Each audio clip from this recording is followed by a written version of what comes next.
వచ్చినోడికి ఎవరు కూడా ఈనాడు పేపర్ను కనీసం 5 గంటలలో చదవలేని పరిస్థితి. ఇలాంటి అంశాలను కూడా మీలాంటి పెద్దోళ్ళు ముందుండి నడిపించాలని చెప్తున్నాను సార్.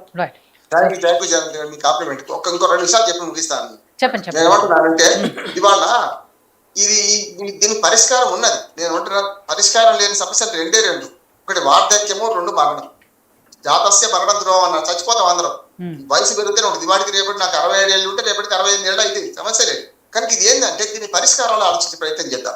సమస్య పెద్దది, ఏదైనా సమస్య కనపడుతుంది.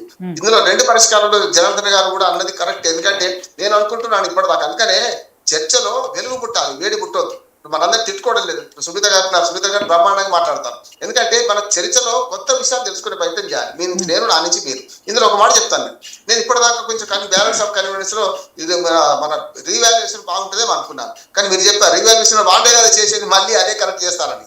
కానీ పేపర్లు ఇంటికి ఇచ్చే పద్ధతిని చూసినా రివాల్యుయేషన్ చేసి గతంలో 8 మార్కులు వచ్చినాయి, ఇప్పుడు 8 మార్కులు వచ్చినాయి. ఒకవేళ కనుక 10% కంటే ఎక్కువ రివాల్యుయేషన్ లో మొత్తం గందరగోళం జరిగింది అనుకోండి, అప్పుడు మొత్తం రద్దు చేయొచ్చు. అంటే ఒక అవకాశం కోర్టు ఇచ్చింది కనుక.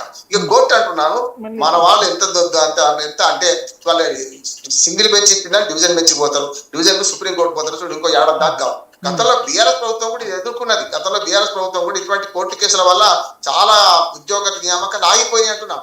మన దాన్నే మనమే. ఎందుకంటే చిన్న పొరపాటు కూడా సహిస్తే నాకు ఉద్యోగం పోతే అని ఒకటి ఉంటుంది కదా, ఎవరికి వాళ్ళు నాకు ఉద్యోగం రావాలని కోరుకుంటారు. కానీ పక్కోడికి పోతుందా పోదా సమస్య లేదు. అట్లాగా సార్, వాళ్ళు గాంధీ భవన్ నుంచి వచ్చేటోళ్ళు కదా, గాంధీ సిద్ధాంతాన్ని ఇక్కడ పాటిస్తారు. 1 చెంప కొడితే 2 చెంప చూపిస్తారు, 2 చెంపలు కొట్టించుకున్నాక ఈపు చూపిస్తారు.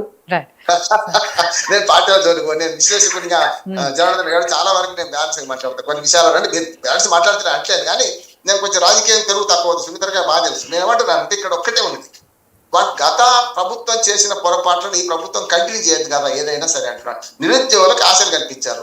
ఇక అక్కడికి వస్తాను, రాజకీయం నేర్పిస్తాను నేను. రైతుల డిక్లరేషన్ వరంగల్ పోయింది. ఇవాళ బీసీలకి ఏం ఉద్ధరించినట్టు పోయాట, కావాలని పేద సభ పెడతారట. విజయోత్సవ సభ అంటే నాకు అర్థం కాదు. ఏం పొడి చేశారని కూట్లో రాయి కూడా దిగలేదు, ఏట్లో రాయి ఇక్కడ ఇచ్చిండ్రు, మీరు బీసీలకు ఏం చేశారని అడుగుతున్నారు. అట్లా నిరుద్యోగుల గురించి సరూర్ నగర్లో మీకు బాగా జ్ఞాపకం ఉంటుంది, నేను ఆ సభను కవర్ చేశాను.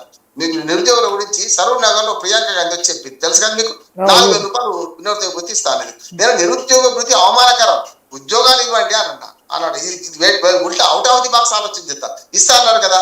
4 రూపాయలు ఇచ్చింది ఇప్పటిదాకా ఇవ్వలే కదా అన్నాడు కేసీఆర్. అసెంబ్లీ సాక్షి నేను నిరుద్యోగి, నువ్వు నిరుద్యోగి, ఎమ్మెల్యేలు కూడా మనకి ఎవరు ఇస్తారు ఉద్యోగాలు అన్నాడు. కానీ తర్వాత జానారెడ్డి గారు పోటీ చేసినప్పుడు అన్నాడు, ఏది మన నారాయణ సాగర్ జానారెడ్డి గారు పోటీ చేసినప్పుడు ఏమన్నారు, నిరుద్యోగ వృత్తి ఇస్తాను.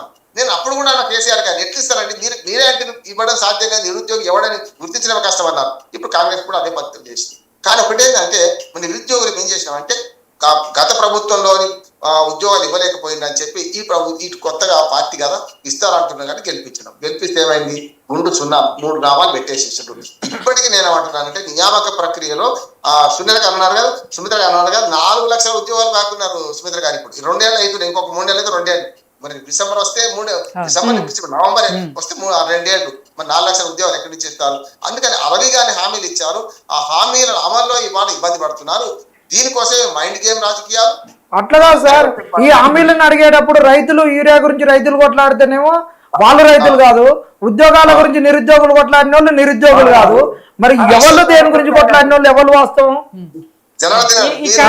కాంగ్రెస్ కాదు సార్, ఈ సీఎం కాంగ్రెస్ అయినా కాదు. ఇంకో విషయం ఏంటంటే రామ్మోహన్ రావు గారు, ఈ విషయం మీద మాట్లాడడానికి వాళ్ళ కాంగ్రెస్ పార్టీ ప్రతినిధులు ఎవరు కూడా డిబేట్స్ కి రావట్లేదు. వాళ్ళు అదే చెప్తారు.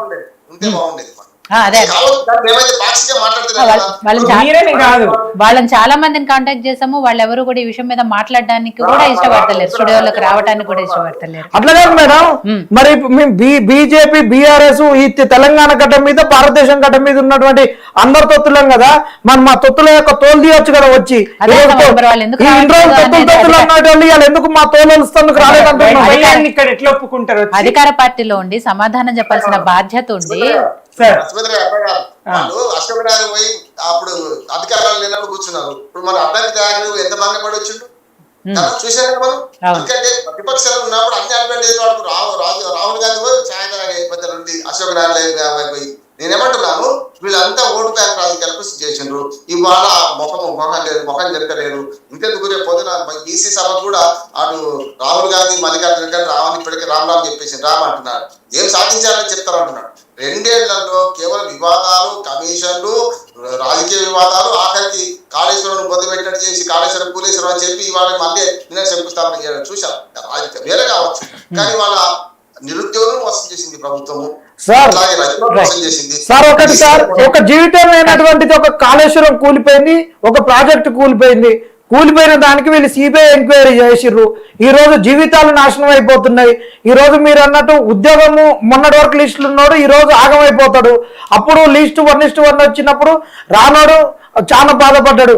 మరి దాని మీద సిబిఐ ఎంక్వైరీ చేసిన వాళ్ళు దీని మీద ఎందుకు సిబిఐ ఎంక్వైరీ అయ్యారు? ఇట్లా ఇన్ని తప్పిదాలు జరుగుతున్నప్పుడు దీని మీద కూడా ఒక సిబిఐ ఎంక్వైరీ చేస్తే మంచిది కదా. ఖచ్చితంగా ఇప్పుడు ఎవరైతే ఆ తప్పులకు ఆనాడు టీపీఎస్ బాధ్యత చేసినప్పుడు ఇప్పుడు ఈ కంపెనీ కూడా బాధ్యత చేయాలంటున్నాను. తప్పు కదా, పెద్ద తప్పులు కావు ఇవన్నీ కూడా.